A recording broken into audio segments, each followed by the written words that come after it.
Here we are at the village Nongblai.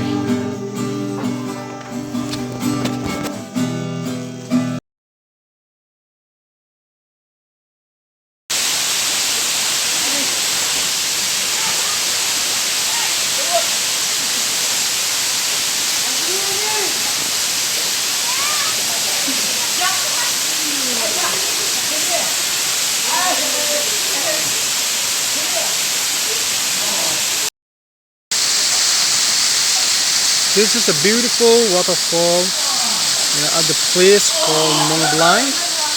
It's just about 15 to 20 minutes walk to reach to this waterfall. So any one of you who wanted to visit this place, you can come down and then reach the place or village called Nongblai, and then right after that you can just take a walk to the right side of the village Nongblai.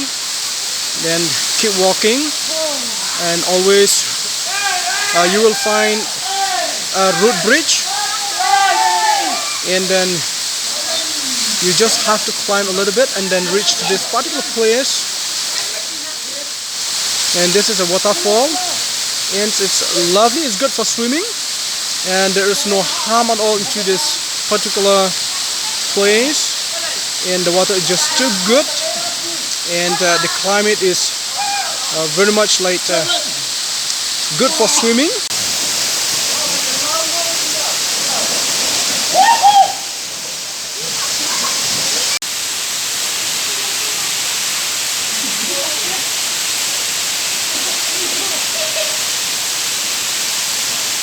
Tata.